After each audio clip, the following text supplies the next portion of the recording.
Hello everyone and welcome back to my channel. This week I wanted to do a little video on conspiracy theories, the sort of psychological backing behind them, as well as how they can be utilized politically and have been utilized politically in order to achieve some sort of goal in a way that's sort of nefarious and manipulative, but I'll get into that. First, I'm going to give a little definition of conspiracy theory. This is just straight off the Wikipedia. A conspiracy theory is an explanation for an event or situation that invokes a conspiracy by sinister and powerful groups, often political in motivation, when other explanations are more probable. And so, of course, there are positive reasons for having conspiracy theories in society. I think in any healthy, functioning society, people need to be skeptical of the government. People need to be skeptical of any large body of power.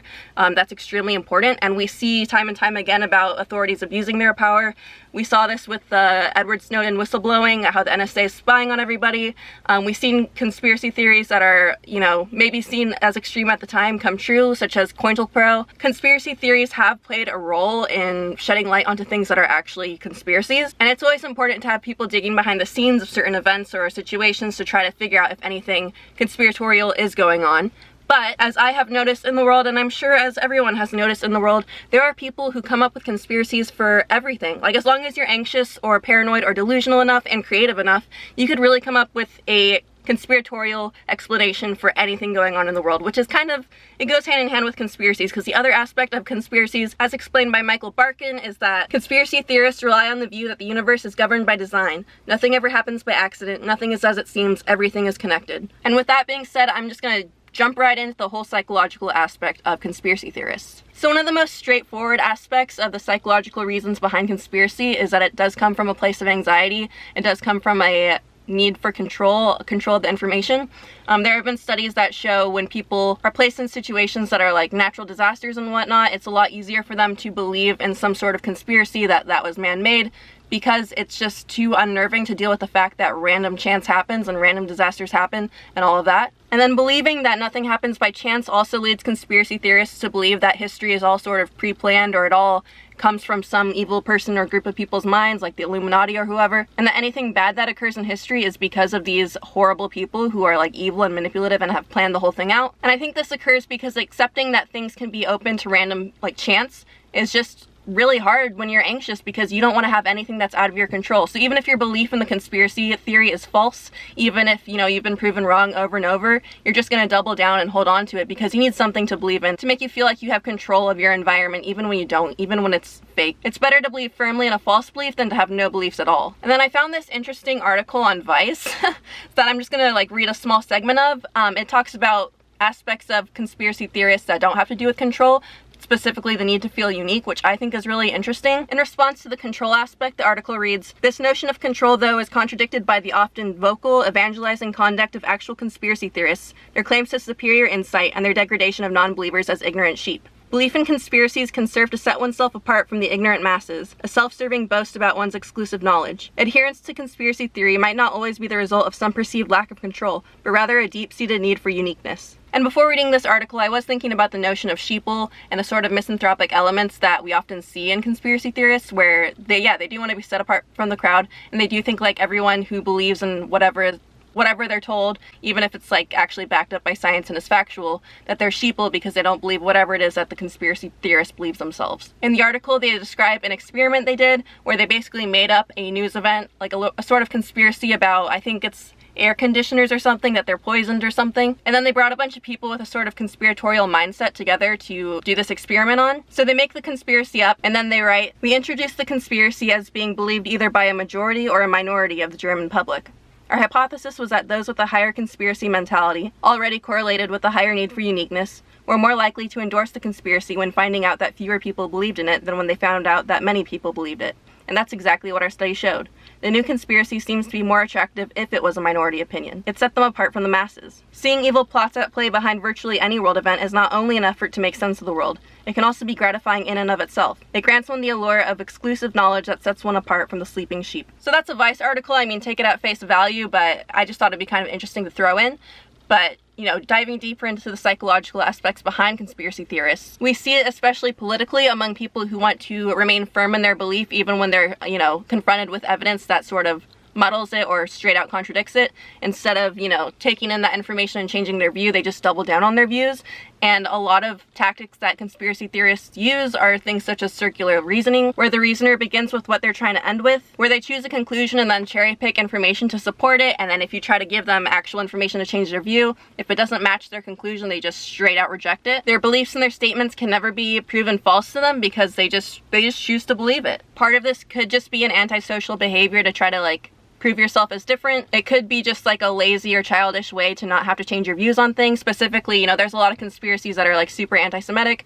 I think people who want to hold on to that racial prejudice that they have will just straight up reject any information that says otherwise because they just want to be ignorant. But then another aspect that plays heavily into conspiratorial beliefs is the whole black and white reasoning and splitting, seeing one group as all evil and your group as all good. I mean, the whole notion about conspiracies is that, you know, us, the people, or whoever your little group is being manipulated by some sort of evil group of people who are keeping it a secret from you. And naturally, if somebody is, you know, conspiring against you, they're just being evil and they're trying to maybe eradicate your race, maybe they're trying to brainwash you, whatever it is that goes along with your conspiracy. And this, of course, goes all the way back to Freud, or maybe it was Jung, I'm not sure, where the concept of splitting, which is super, by the way, common with like narcissistic people, is the idea that as a kid, you believe that your parents are all good beings, like you get your milk, you get fed and clothed and all that, and you see your parents as good, and maybe they do something that's not good. Maybe they hit your dad, or like they argue or something. And then instead of being able to consolidate, you know, the idea that your parent could be all good with the fact that your parent just did this fucked up thing,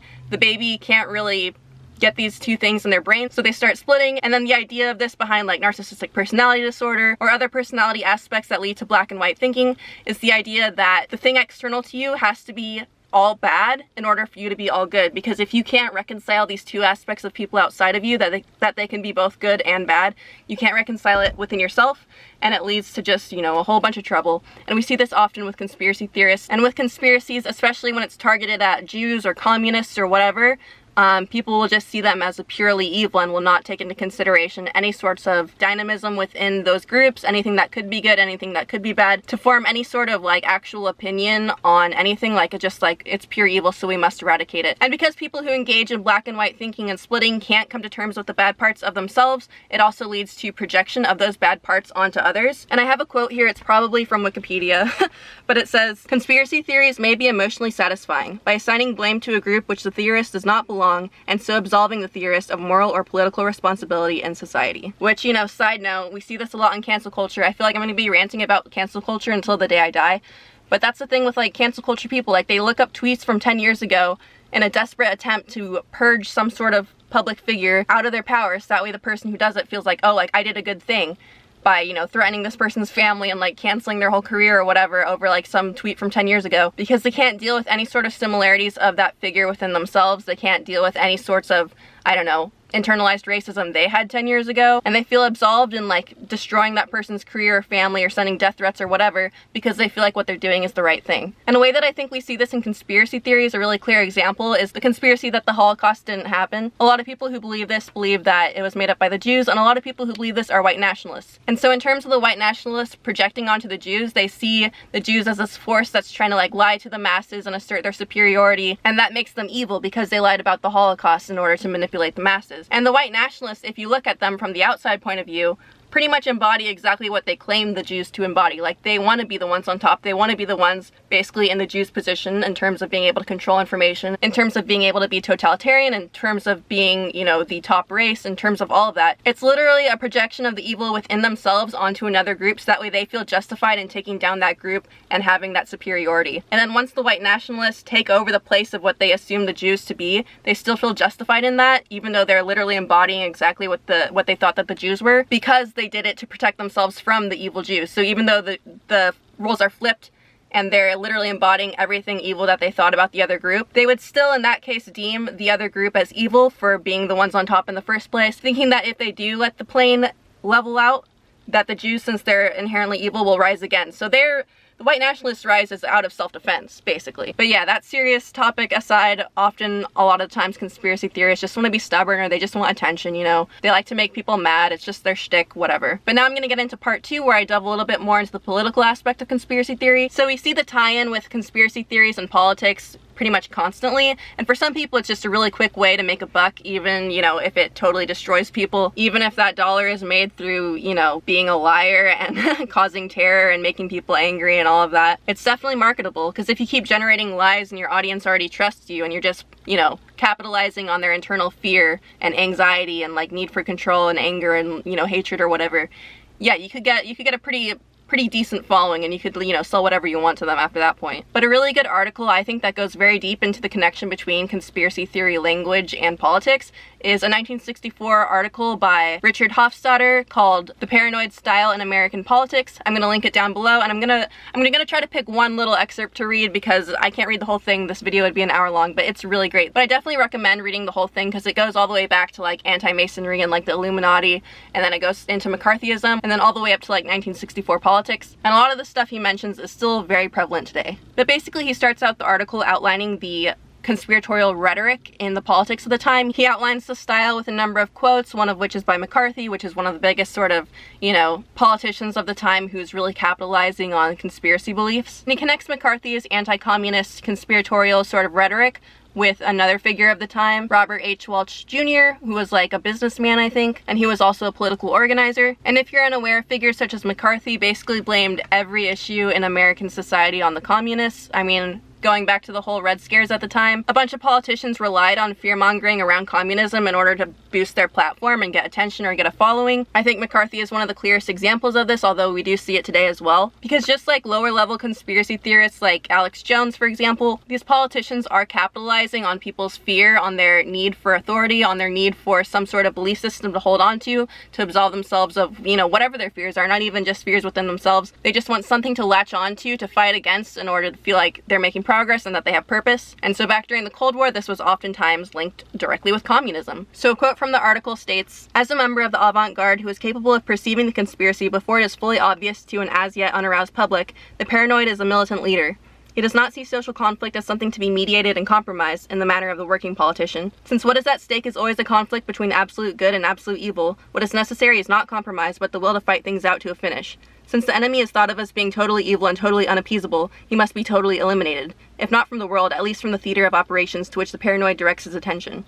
This demand for total triumph leads to the formulation of hopelessly unrealistic goals, and since these goals are not even remotely attainable, failure constantly heightens the paranoid sense of frustration." So while politicians may use conspiracy rhetoric to scapegoat a group of people in order to gain control themselves, they also see the subject of their blame as being absolute evil. So instance, in terms of American capitalism versus communism, instead of looking at communism and highlighting the ways in which it doesn't work, ways in which it doesn't vibe with the American capitalist way, and then maybe, I don't know, even taking aspects that do work and incorporating that into your new system, instead you just consider the whole thing to be evil and try to abolish it in a sort of totalitarian sense in order to keep your current power. But the main tactic highlighted here, which also goes into the psychological aspect, which I think is going to be my final point in this video, is the notion of scapegoating. When you feel a lack of power in your life, or you have some sort of political goal that you want to achieve, a common thing that you could do to bring people together, to bring a mass together, to rally with you, is to find some sort of common enemy, even if you just kind of have to make up facts about the issue and it's not even based on anything. If you can find a common issue or group of people, whether it's the Muslims, the Mexicans, the Jews, the communists, whatever, if you could rally your group of people against that group,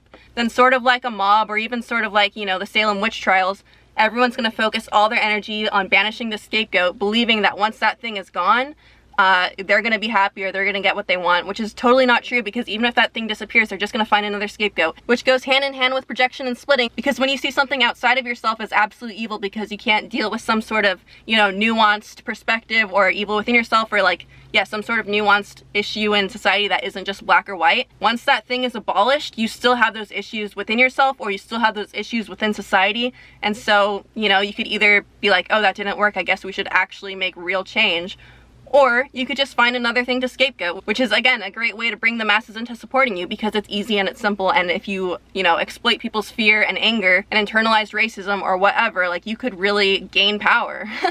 Like, simple as that. But yeah, that's my video. I hope this isn't super convoluted or like, you know, like rambly. Well, it's definitely rambly, but I hope it kind of made sense. I hope, you know, it was entertaining or whatever. I don't know how this video is gonna come across. Whether you liked it or not, leave a comment down below, and then of course if you liked it, leave a thumbs up. If you didn't, leave a thumbs down. Like I said in the beginning of the video, I don't think conspiracy theories are all bad. I think it's really important to, you know, take everything at face value and, You know, recognize that entities of power are oftentimes going to abuse that power, and that it's really important to make sure that the things that are going on in the world are actually true. But if you have someone in your social group or your family or whoever who's like a crazy conspiracy theorist, leave a comment down below. I want to hear about it. Thank you for watching my video. Subscribe if you want more content, and I will see you guys next time.